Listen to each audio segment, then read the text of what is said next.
Hello, good morning everybody. Myself Karan Singh, IIT GATE CSIR NET. You are most welcome in our channel Chemical Group. Dear students, अपने इस channel chemical group पर class 9th to 10th complete science plus 11th and 12th chemistry and chemistry for high level कराई जाती है। तो इसमें class 10th का chapter number second acids bases and salt चल रहा था, जिसमें से हमने इसके 3 वीडियोस अपलोड किए। This is the 4th video. तो सबसे पहले बात करते हैं कि एसिड्स बेसिस एंड साल्ट। एक बेसिक आइडिया मैं आपको ऑलरेडी बता दिया था। Acids are those substances which produce hydronium ion dissolving in the water are called acids, for example HCl and HNO3। and bases are those substances which produce the hydroxyl ion on dissolving in the water are called the bases। तो acids और basis ये तो basic definition है, और मतलब hydronium ion वाला जो concept है ये एक स्टैंडर्ड डेफिनेशन है, इसको वैसे कह सकते हैं। ठीक है, तो आरएनएस के अकॉर्डिंग ये डेफिनेशन थी। दूसरा साल्ट की भी हमने आपको बता दी थी कि जब एसिड्स और बेसिस, आज हम साल्ट की बात करेंगे। When acids and bases react together, they neutralize to each other and form salt and water. Right? Definition लिखना चाहते हो लिख लें कि when acids and bases react together, they neutralize to each other and form salt and water। तो salt और water को इस तरह से फॉर्म करते हैं। तो अब हम देखते हैं इसके बाद जो है कि कैसे बनते हैं। तो वो मैं रिएक्शन यहाँ पर आपको दिखा देता हूँ करके कैसे बन रहा है साल्ट एंड वाटर। देखना, जैसे यहाँ पर देखेंगे एग्जाम्पल, साल्ट देखो NaCl, हमने यहाँ सपोज दैट लिया है NaOH सोडियम हाइड्रोक्साइड प्लस यहाँ पर हमने लिया है हाइड्रोक्लोरिक एसिड HCl, और दोनों को रिएक्शन किया तो यहाँ का जो OH नेगेटिव इसका Cl, OH नेगेटिव इसका H पॉजिटिव। आपको पता है कि पॉजिटिव का अट्रैक्शन नेगेटिव की ओर होता है, negative ions attracted by the positive ions. तो OH प्लस ये आपका H है, इसका यहाँ से अट्रैक्शन होगा और वाटर मॉलिक्यूल बनेगा। बचा हुआ यहाँ पर Na पॉजिटिव है प्लस ये आपका Cl नेगेटिव है, Na पॉजिटिव और Cl नेगेटिव अटैच हो जाएंगे and they form NaCl plus यहाँ से H2O को फॉर्म करेंगे। तो इस तरह से ये क्या बनेगा, साल्ट। अच्छा, एक बात आपको बता दूं कि जनरली जो माइंड में कॉन्सेप्ट रहता है बच्चों के कि साल्ट क्या है, जैसे साल्ट का नाम लेते हैं तो तुरंत वो बता देता है NaCl सोडियम क्लोराइड। तो ऐसा नहीं है कि सोडियम साल्ट का नाम लेते ही वो सोडियम क्लोराइड आ जाता है। तो जो NaCl है, जिसे कॉमन साल्ट बोलते हैं, हम लोग घरों में यूज करते हैं, खाने के लिए यूज करते हैं, अपना जो सब्जी में यूज करते हैं, तो ये जो फूड मटेरियल में जो यूज करते हैं ये कॉमन साल्ट है। But this is an example of A salt. जो NaCl है ये साल्ट का एक एग्जाम्पल है। ऐसा नहीं है कि साल्ट का नाम आते ही हम NaCl बोल देते हैं कि साल्ट क्या है, बोले NaCl। No, salt is a substance which is formed by the reaction of acid and base। Acid और बेस की रिएक्शन से बनने वाला कोई भी सब्सटेंस साल्ट कहलाता है। राइट? तो हम और भी एग्जांपल साल्ट के ले सकते हैं। ये तो हमने NaCl NaF प्लस HCl ले लिया, तो आपका ये बन गया। जैसे मान लो एक दूसरा एग्जांपल लेते हैं NaOH प्लस, आप अगर H2SO4 ले लें, सल्फ्यूरिक एसिड ले लें, तो यहां से फॉर्म हो जाएगा आपका Na2SO4 प्लस H2O। तो ये तो सोडियम सल्फेट बन गया। क्या बन गया? Sodium sulphate. और सोडियम सल्फेट जो बन गया, this is also a salt, एक न्यूट्रल कंपाउंड है। और एक बात बता दूंगा आपको कि जनरली जो pH वैल्यू होती है साल्ट की, वो कितनी होती है? साल्ट की जो जनरली pH वैल्यू है दैट इज द 7। जितने भी साल्ट्स होते हैं उनकी pH वैल्यू अगर आप देखेंगे तो वो जनरली कितनी होती है? 7 होती है। राइट? तो यहां से देख लेते हैं, ये हमने देख लिया कि साल्ट हो गया, इतनी बात हो गई। साल्ट कैसे बनते हैं, क्या फॉर्म होता है, और कभी कभी वाटर मॉलिक्यूल नहीं भी निकलता है तो H2 गैस निकल जाती है, तो वो हम बताएंगे कैसे। फिलहाल अब हम एक बात देखो कि साल्ट ऑफ एसिड्स, यानी कि हम देखते हैं कि साल्ट जो बना है ना वो किस एसिड से बना हुआ है, उस एसिड के नेम पर उस साल्ट का नाम होता है। जैसे फॉर एग्जांपल, अगर कोई साल्ट HCl से बना, हाइड्रोक्लोरिक एसिड से, हाइड्रोक्लोरिक एसिड से कोई साल्ट फॉर्म हुआ, और बेस कुछ भी हो सकता है। अगर वो HCl से बना हुआ है तो साल्ट का नाम कहेंगे क्लोराइड्स, उसको क्लोराइड्स बोल देंगे। जैसे एक एग्जांपल मैं अलग से नहीं इसमें ले लेता हूं, NaOH प्लस HCl बना, NaCl बना, तो इसका नाम हो जाएगा सोडियम क्लोराइड, राइट। यानी कि क्लोराइड, इसके साल्ट HCl के जितने भी साल्ट बनेंगे दे आर द क्लोराइड्स। और सल्फेट, इसी तरह से अगर हम H2SO4 ले लिया, H2SO4 के द्वारा और बेस कुछ भी लेंगे, H2SO4 मीन सल्फ्यूरिक एसिड अगर लेंगे और बेस कुछ भी हो सकता है, तो उन साल्ट का नाम होगा सल्फेट्स। जैसे एग्जांपल देखो, NaOH प्लस H2SO4 लिया तो सोडियम सल्फेट प्लस वाटर बन गया। थर्ड वन है नाइट्रेट की बात करते हैं, HNO3। HNO3 मींस होता है नाइट्रिक एसिड।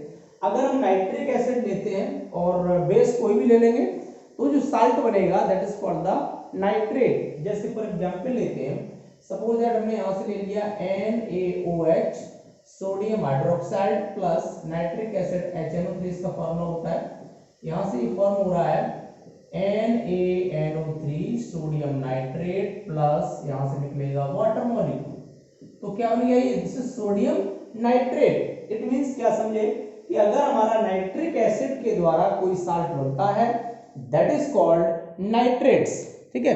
इसके बाद देखो नेक्स्ट हम बात करते हैं कि अगर कोई साल्ट किससे बनता है, H2CO3। H2CO3 मींस होता है कार्बोनिक एसिड।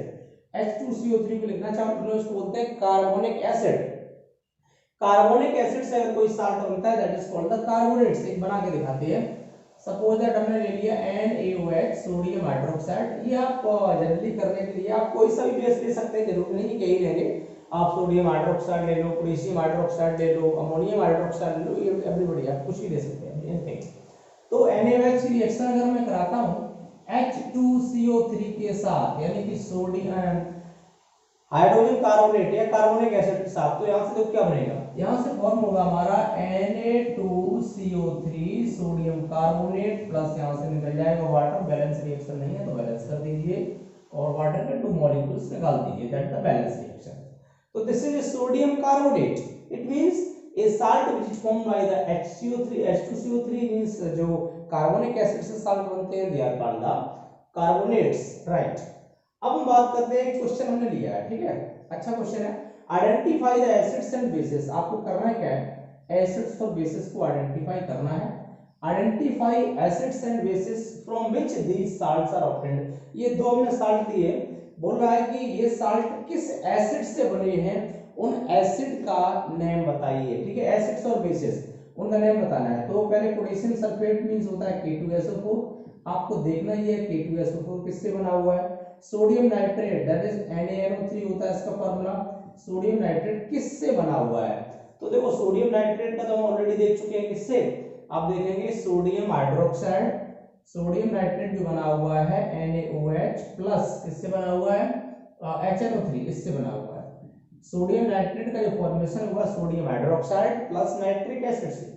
अब देखना पोटेशियम सल्फेट, पोटेशियम सल्फेट किससे बना हुआ है, पोटेशियम सल्फेट देखो सल्फेट तो एसिड से मिला होगा, पोटेशियम बेस से, तो हम क्या देख सकते हैं यहां से KOH potassium hydroxide plus H2SO4, ये दो आपके एसिड और बेस दिए होंगे। एसिड आपका सल्फ्यूरिक एसिड है और बेस आपका पोटेशियम हाइड्रोक्साइड। तो ये इसकी सिंपल सा क्वेश्चन था, इजीली आप कर सकते हैं। The pH of salt solutions. अब हम साल्ट सॉल्यूशंस की कुछ पीएच वैल्यू की बात करते हैं। वैसे तो आपको पीएच के बारे में थोड़ा सा बता देते हैं, पीएच क्या है।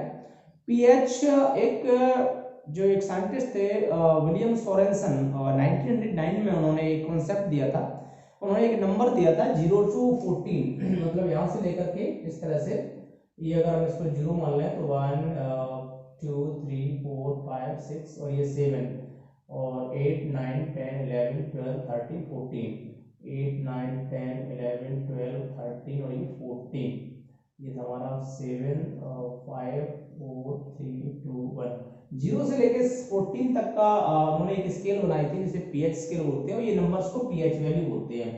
तो एक बात ध्यान रखना कि पीएच क्या होता है। वैसे अगर देखेंगे तो पीएच वैल्यू जो किसी भी सब्सटेंस में उसकी हाइड्रोनियम आयन कंसंट्रेशन को रिप्रेजेंट करता है, ठीक है। और एक बात ध्यान रखना, अगर 7 से कम किसी की पीएच होती है तो वो कैसा होता है, सॉल्यूशन एसिडिक होता है, तो अगर सॉल्यूशन इधर से 7 से ज्यादा होती है वो बेसिक होता है, यानी बेस की कैटेगरी में आ जाता है। और 7 पे अगर कोई होता है, कोई सब्सटेंस 7 पे होता है तो वो कैसा होता है, न्यूट्रल होता है, ठीक है।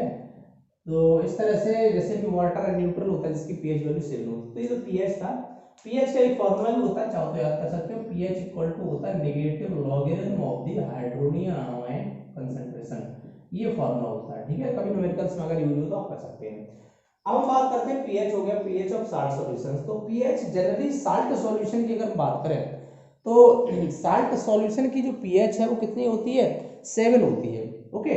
साल्ट सॉल्यूशन की जो पीएच वैल्यू होती है दैट इज 7, क्योंकि न्यूट्रल होते हैं। बट जनरली ऐसा होता है, बट कभी कभी ऐसी कंडीशन भी आती है कि साल्ट की पीएच वैल्यू 7 से कम भी हो सकती है और 7 से ज्यादा भी हो सकती है, ऐसी भी सिचुएशन आती है। अभी हम बताएंगे कैसे। लेकिन हमने कहा जनरली कितनी होती है, 7 होती है, क्योंकि साल्ट एसिड और बेस से मिलकर बने होते हैं, they are neutralized to each other, neutralize कर लेते हैं। अब यहाँ पर हम बात कर लेते हैं कि यहाँ से pH of salt pH value के बेस पे 3 कैटेगरी में डिवाइड किए गए हैं, न्यूट्रल साल्ट, एसिडिक साल्ट और basic salt, okay. Neutral salt, acidic salt और बेसिक साल्ट। अब बात आती है न्यूट्रल साल्ट्स क्या होते हैं। Means a salt which is formed by the strong acid and the strong base, they are called the neutral salt. एक ऐसा साल्ट जो strong acid plus strong base से मिलकर के बना हो, strong acid plus strong base से मिलकर बना हो, that is called neutral salt. एक एग्जांपल लेकर के समझाते हैं, वही एग्जांपल जैसे ले लो मैंने अभी लिया था, NaOH एक सोडियम हाइड्रोक्साइड है, और सोडियम हाइड्रोक्साइड क्या है, स्ट्रॉन्ग बेस है, ओके। सोडियम हाइड्रोक्साइड हम लोग स्ट्रॉन्ग बेस बोलते हैं। और HCl हाइड्रोक्लोरिक एसिड जो है दैट इज स्ट्रॉन्ग एसिड, दोनों को मिला दिया तो यहाँ से बन गया NaCl सोडियम क्लोराइड प्लस यहाँ से बना वाटर। तो ये इसकी जो पीएच वैल्यू होगी वो कितनी होगी, 7 होगी, ठीक है। NaCl एक साल्ट बन गया जिसकी पीएच वैल्यू 7, बिकॉज ये स्ट्रॉन्ग एसिड और स्ट्रॉन्ग बेस से बना है। और इस साल्ट को हम लोग बोलते हैं न्यूट्रल साल्ट, ये होता है न्यूट्रल साल्ट। देखो अब सेकंड, एसिडिक साल्ट कौन से होते हैं, those salts which are made of strong acid and the weak base, okay. Strong acid and weak base, वो साल्ट जो strong acid plus weak base से मिलकर के बने हो उन्हें हम लोग जो है एसिडिक साल्ट बोलते हैं। स्ट्रॉन्ग एसिड, याद रखना कि जो स्ट्रॉन्ग है उसी का साल्ट होगा। एसिड और बेस में कौन स्ट्रॉन्ग है, एसिड स्ट्रॉन्ग है, तो इसीलिए इसका नाम एसिडिक साल्ट हो गया। एक एग्जांपल इसका ले लेते हैं एसिडिक साल्ट का। जैसे हमें एक स्ट्रॉन्ग एसिड लेना है, स्ट्रॉन्ग एसिड हमने ले लिया HCl, ठीक है, और एक weak base ammonium hydroxide NH4OH। Ammonium hydroxide एक वीक बेस है, this is a weak base, plus हमने लिया है HCl और HCl this is strong acid. HCl जो है वो आपका एक स्ट्रॉन्ग एसिड है, दोनों को हमने आपस में रिएक्ट किया तो यहाँ से बना NH4Cl अमोनियम क्लोराइड प्लस निकल गया वाटर। अमोनियम क्लोराइड, अगर मैं आपसे कहूँ कि अमोनियम क्लोराइड की जो पीएच वैल्यू है वो कितनी है, उसकी पीएच वैल्यू पर हम बात करेंगे तो इट्स पीएच जो है पीएच जो वैल्यू होगी that is the less than 7, okay. PH less than 7 होगी, क्यों, क्योंकि ये आपका कैसा साल्ट है, ये आपका एसिडिक साल्ट है, ओके। एसिडिक साल्ट है, कौन सा वाला, ये अमोनियम क्लोराइड, और इसको लिखना चाहते हैं लिख देंगे this is acidic salt. Acidic salt name क्या है इसका, अमोनियम क्लोराइड। सिमिलरली इसी तरह से बेसिक साल्ट्स क्या होते हैं, those salts which are made of weak acid, okay, weak acid plus strong base, weak acid plus strong base। अब इसमें बेस स्ट्रॉन्ग हो गया, जो स्ट्रॉन्ग होता है उसी किस नेम का साल्ट होता है, बेस स्ट्रॉन्ग है तो इसका नाम होगा बेसिक साल्ट। एक एग्जांपल लेकर दिखा देते हैं बेसिक साल्ट। एसिड तो आप सॉरी बेस स्ट्रॉन्ग लेना है और वीक लेना है आपको एसिड। जैसे एक एग्जांपल लेते हैं NaOH strong base, H2CO3 this is a weak acid, this is strong base और ये आपका है weak acid। इसका नाम बता दें आपको, ये कार्बोनिक एसिड होता है और ये आपका सोडियम हाइड्रोक्साइड। दोनों रिएक्ट किए तो यहाँ से बनाया है Na2CO3 sodium carbonate plus water. Acid और बेस निकलेंगे तो फिर वाटर बन जाएगा। अब यहाँ पर बैलेंस करने के लिए आप यहाँ 2 लगा दीजिए और वाटर के लिए यहाँ पर भी आप 2 यूज कर दीजिए। तो अब ये कैसा बन गया, नेम इसका सोडियम कार्बोनेट है और दिस इज ए कैसा है, स्ट्रॉन्ग बेस है तो बेसिक साल्ट कैसा है, Na2CO3 is a basic salt. और कहा जाए इसकी पीएच वैल्यू क्या होगी, तो इसकी जो पीएच होगी greater than 7, pH value is greater than 7। तो इस तरह से ये साल्ट इजीली यहाँ से बन जाते हैं। अब हम नेक्स्ट बात कर लेते हैं। तो इसमें कोई भी डाउट हो तो कमेंट बॉक्स में आप लिख सकते हैं, किसी टर्मिनोलॉजी में किसी वर्ड में प्रॉब्लम हो तो मैं कमेंट का आंसर आपको दूंगा। देखो यहाँ पर कॉमन साल्ट को ऑब्टेन कैसे करते हैं, फ्रॉम ए सी वाटर। जो हमारे देश में हमारी कंट्री में जो लार्ज अमाउंट में साल्ट ऑब्टेन किया जाता है, कॉमन साल्ट की बात कर रहा हूँ NaCl, वो मोस्टली सी वाटर्स है ना, समुद्र के पानी से बनाया जाता है। उसको करते क्या है कि एक मतलब बहुत कह सकते हैं कि एक जगह पे वाटर भर दिया जाता है, ठीक है, टैंक टाइप का बना दिया जाता है, वहां पर वाटर भर के और इवेपोरेशन प्रोसेस से इवेपोरेट करके जो वाटर होता है इवेपोरेट हो जाता है और NaCl वहां पर रह जाता है। दूसरा हम क्रिस्टलाइजेशन प्रोसेस से भी इसको ऑब्टेन कर सकते हैं। From the underground deposits, underground deposits का मतलब यहाँ पर क्या हुआ, अंडरग्राउंड डिपॉजिट्स मींस अर्थ के अंदर भी साल्ट मिलता है, ठीक है, NaCl जैसे, और जैसे कि पोटेशियम सल्फेट है और हाइड्रोजन सल्फेट है, ये मिलते हैं। इस मैग्नीशियम कार्बोनेट्स मिलते हैं, सल्फेट्स, क्लोराइड्स, ब्रोमाइड्स। उसी तरह से NaCl भी अर्थ क्रस्ट के अंदर एज ए क्रिस्टल के फॉर्म में निकलता है, but this is not the pure. उसको क्या किया जाता है, बाद में हम लोग जो है उसको प्योर करते हैं, ठीक है। तो एक होता है मेटलर्जी प्रोसेस वगैरह से उसको हम निकालते हैं, ठीक है, और डिस्टिलेशन प्रोसेस वगैरह भी इसमें यूज करते हैं। तो यहाँ पर हमारा ये हो गया कि ग्राउंड वाटर में, और ये जो ग्राउंड में डिपॉजिट होता है ना, वो एज ए रॉक साल्ट के रूप में पूरा एकदम रॉक टाइप का लगता है। बाद में हम उसको क्या करते हैं, अलग अलग उसके कंपोनेंट सेपरेट आउट करते हैं तो मुझे NaCl ऑब्टेन हो जाता है। तो डियर स्टूडेंट्स, वीडियो ज़्यादा लेंथी ना हो तो आज का फिलहाल इतना रखते हैं। और ये वीडियो में अगर एसिड बेस साल्ट में भी कोई प्रॉब्लम हो रही है, और 4th लेक्चर है, इसके आगे 5, 6 जैसे भी होगा अपलोड करेंगे। और वीडियो अगर आपको समझ में आ रहा हो तो उसको लाइक, शेयर और सब्सक्राइब कर दीजिए, अपने फ्रेंड्स में शेयर कर दीजिए। थैंक यू, जय हिंद, जय भारत।